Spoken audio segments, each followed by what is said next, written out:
ولې تاسو خرڅولې دا خپلې لور؟ زما نه ده خرڅه کړې، وروسته خرڅۍ بیا دا یوه خور مې لور مې وه زوروره وه، پیسې ترې هغې اخېستې، ما نه دي اخېستې، ما لیدلې هم نه دي. ګرانو کتونکو، ایلاب خان شیرپو ویلفیر فاونډیشن د خپل وس مطابق د دغه تورسرو سره، د دغه بېوسو سره، د دغه بېسري خلکو سره تعاون کوي، مدد کوي. دغه درد ته راځي د پښتونخوا د لرې برې نه. دا زنانه چې کومه زموږ په دغه څنګ کې موجوده ده، سره د خپل درې ګلالي بچو سره، ښکلې بچي یې دي، خپلې خور خرڅه کړې وه او د 80 کالو سړي له یې ورکړې وه. ډېر سخت ژوند چې کوم دی نو د دې تېر شوی دی. دې څه موده مخکې مونږ ویډیو کړې وه، خو هغې کې موبایل نمبر هم نو او داسې څه خلکو څه تعاون هم ونه کړ. دا ورسره مور هم ده، د مور خپو لاندې وي جنتي، نن هغه مور هم در په در خورې په سر ده. او د دې زنانه سودابازي چې کومه ده نو هغه خپلې خور کړې وه. نن یې ځای نشته. هغه ځل چې راغلې وه ټیک ټاک وه، اوس چې راغلې ده په ډانګورۍ راغله، بلکې پالج وښلې ده او بالکل ګرځېدی نشي. زمونږ په دې اسپي دفترو شاته مدرسه ده. ډېر خلک هغه مدرسې اورېدلي دي چې دا خرڅوي او دا دي او دا هغه دي. هغې خلکو ته زه دا وایم چې دا د الله کور دی او دا د خلکو په چاندو جوړ شوی دی. او دې مدرسه کې چې دا څوک یا اخلي هم زیاتې کوي یا څوک خرڅوي هم زیاتې کوي. مونږ خو چونکې په خپلو مصروفیاتو کې ډېر زیات بوخت یو، اخوا ته ځو نو دا 2 کاله شونې ورغلې، هغې سره کوارټر هم دی، هغې کې هم خلک ژوند کوي. په دې 3-4 کالو کې مونږ چا نه کري اخیستې ده او نه هم ترې طلب کړی دی. دا زنانه چې کوم دی نو کوشش به کوو چې هلته کې یو کوارټر کې ور واچو. نو دغه ویډیو سره شیر کړئ چې یو خو وایي خلکو ته دا پته ولګي چې زی یو ویړیا څیز ورته میلاویږي، نو دا ویړیا نه دی، دا د الله کور دی او دا دغه علاقې کې یتیم خانه ده، دغه علاقه کې سکول دی، دغه علاقه کې چې کوم دی مدرسه ده. او دا د ایلاب خان شیرپو فاونډیشن مرخونی منت دی چې په هغې خلکو اعتماد کړی دی. دغه خبره مې ضروري کوله.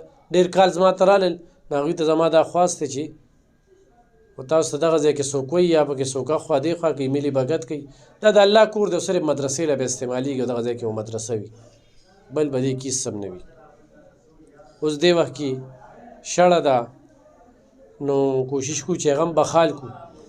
خو د دغې زنانې دا خبره چې مې سره شریکوله، څنګه ژوند تېرېږي ووایه دې خلکو ته. ډېر په سخته باندې ژوند تېرېږي.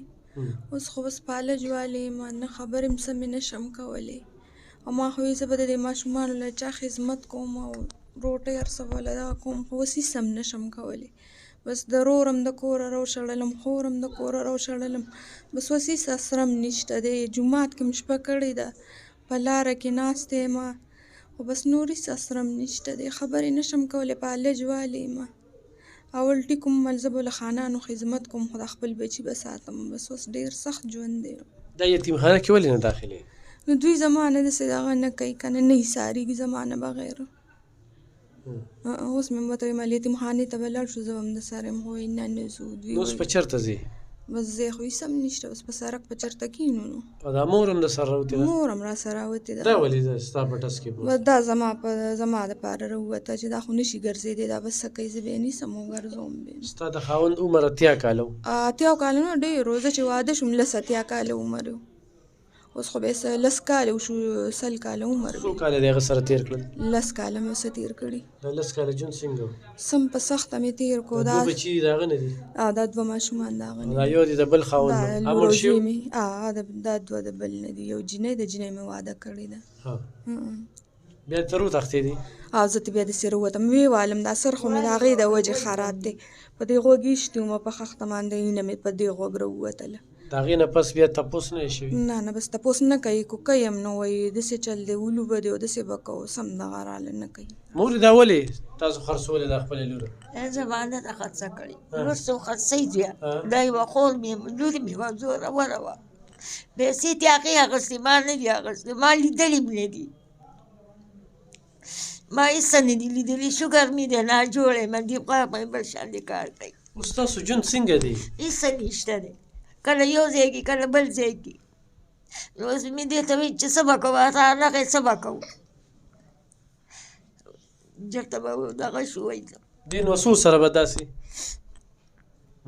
څه وکړم زویه دیو سره راوتې یم او خفه یم پسې که نه زویه ستاسو خپل ځای نشته نه خپل ځای هم نشته اوس په دې نه پس چېرته ځې نه چېرته به لاړ شو کله یو لور کره نوڅۍ کره کله بلې نوڅۍ کره او چې دی نو زوم مې وایي چې ځئ وځئ لور مې مړه ده مشره لور مې مړه ده نو هغه خلک وایي چې لور دې مړه ده دې سره څه کوي چې ته کوې بلکل هغې سره د حق نه جوړېږي او بله خبره دا ده کتونکو یو سړی خپل کور وساتي او که نه دوی وساتي 4 کسان دي ډېره زیاته ګرانه ده دا ژوند ډېر ګران دی ګرانو کتونکو د دوی د موبایل نمبر دی 0342 9726 703 ستاسو د وړاندې دي امداد له راغلي دي بې ځایه تنګوی مو بیماره د پالج وښلې ده په دغه ډانګوری باندې دغه ژوند چې کوم دی نو هغه تېروي دا واله د